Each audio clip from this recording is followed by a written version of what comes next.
Hi mga ka-PH! Muli ito po ang inyong Pinay broker, Glenny Villaluz Perez.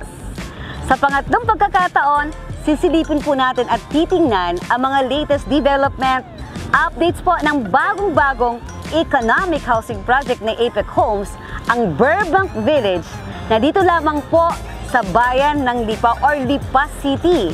Kung sa dalawang episode po natin, ipinakita po natin ang actual na site po ng ating project. Sa ngayon po, ay mapakita naman po natin ang travel. Mag-uumpisa po tayo dito ngayon. Sa likod nakikita po natin, andito po tayo ngayon sa Robinson's Place, Lipa City. Dito po ang isa sa mga access road going to the project. Paano nga ba tayo makakarating doon? So, sa ngayon po ipapakita natin is via private car. At sa mga susunod naman na episode, ipapakita natin paano tayo magko-commute, paano tayo makakarating sa site via commute. Mga ka-PH, samahan niyo po kami. At kung bago po kayo sa channel na ito, please subscribe, like and share, at hit the bell button para ma-notify po tayo ng mga fresh updates, po ng ating Pinoy Homes. Tara mga ka-PH, samahan niyo na po kami.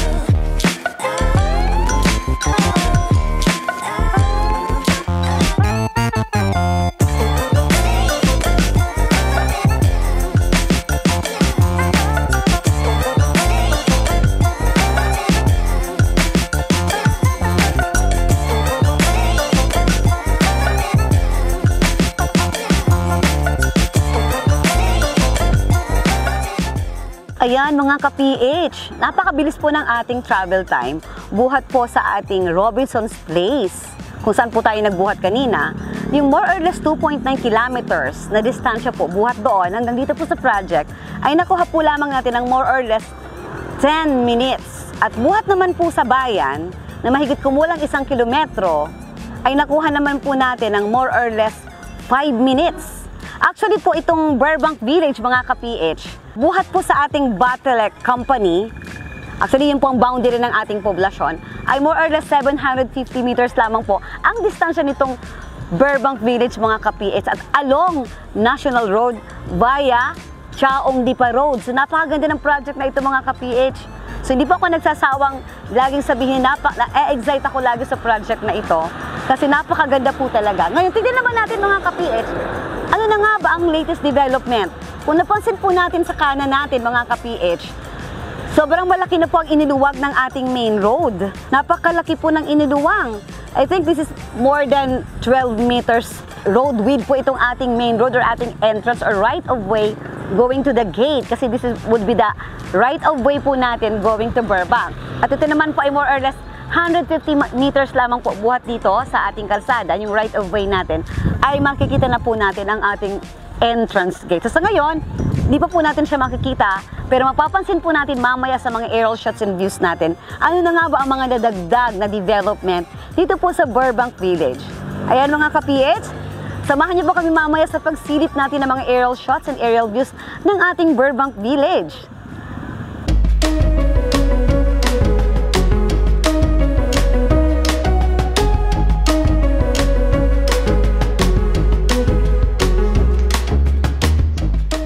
Mga ka-PH, nakaka-excite naman po ang development ngayon dito sa Burbank Village. As you can see mga ka-PH, that's where the gate starts. Yan po ilalagay ang ating entrance gate ni Burbank Village. So as we can see, more or less 200 meters na po ang mayroong concrete roads.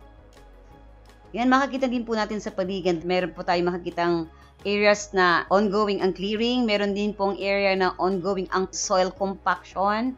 Meron din pong mga road tracing, ibig sabihin po tapos na po yung land filling, tapos na rin yung compaction. Kailangan pong mag-road tracing kasi sa road tracing po, dyan na po i-identify saan po ilalagay o i-construct ang ating drainage system. So kapag tapos na po ang drainage system, doon naman po magkakaroon na po tayo ng concrete roads construction. Yun na po yung magtatambak na or magbubuhos na po ng ating mga concrete roads. So, after naman po noon, road construction, pwede naman po mag-start ang ating construction of units ng mga nauna sa schedule or mga early batch na kailangan pong i-construct na units. Yan po ang ating stages po ng ating development. By the way, mga ka-PH, talagang ang lamig po dito. Alam nyo, habang kinukuhanan po natin ito, talagang maginaw. Kasi, alam nyo po ba, Lipa City is considered the third coldest area po dito sa Philippines. Totoo po yun, kasi lalo pagka po parating na daw po ang Burr months, yun po talaga, mararamdaman mo na talaga pa ang cold breeze. At ang maganda pa po dito, kapag tayo ay nag-invest po dito sa Burbank, kasi Lipa City belongs to the Calabarzon region. Calabarzon region po is considered the most or the fastest growing economy po sa lahat ng regions dito sa Philippines. So kasama po din ang Lipa City. That is why this is one of the best place worth investing para sa ating residential at saka sa ating mga investments din. Because a lot of BPO sectors are being established, are being built. Napakadami rin po nating investors who are coming in. Kaya nga po hindi nakakapagtaka na ang bilis pong magtaas ng economy ng Lipa City because of a lot of investors coming in. Napakalapit din po natin sa mga industrial areas. And location-wise ni Burbank, mga ka-PH, dito ka magugulat at matutuwa. Kasi si Epic Homes po, kahit po ang kanyang location, napakaganda or napaka-accessible, still naglalagay po o nagko-construct po siya ng mga affordable housing project. Kaya nga po, makikita po natin sa ating paligid na marami po dito ay mga nasa mid-cost to high-end packages na. However po, si Epic Homes, nag-decide pa rin po maglagay ng economic housing. So this is very limited. Kaya po, wag na po nating i-miss out ang chance na maka-avail po dito sa isang napakagandang project sa Lipa. Ang Burbank Village, baka po kayo maubusan, kaya tawag na po. Feel free to comment down below sa mga gusto po nating itanong regarding sa project na ito. And please also watch our house tour episode ng itatayo pong model house po dito. It's an economic housing project, but guys, it's quality, accessible, safe, secured, well-planned community.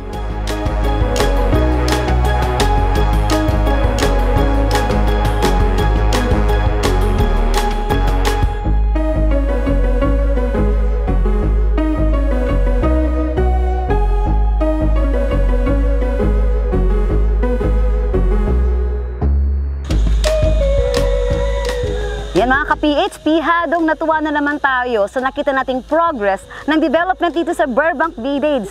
Ang kino-consider na selling like hotcake economic housing project na malapit lamang po sa bayan ng Lipa. Ayan po sa mga hindi pa po nakaka-avail. Ayan po, PM and message na po tayo para sa mga details na kailangan po nating malaman. At kung bago po kayo sa YouTube channel na ito, please don't forget to like, share, and subscribe, and hit the bell button na makikita po natin below the screen. And also follow our page na makikita po natin sa screen. Please also do comment below sa mga gusto po nating itanong tungkol sa project po na ito at sa mga gusto po nating ipa-feature kay Pinay Broker sa mga susunod na araw. And mga ka-PH, muli ito po ang inyong Pinay Broker, Glenny Villaluz Perez, na laging handang maglingkod at magbigay ng fresh update saan man po itong project na ito ni Epic Homes. Your dreams plus our help equals your home and success.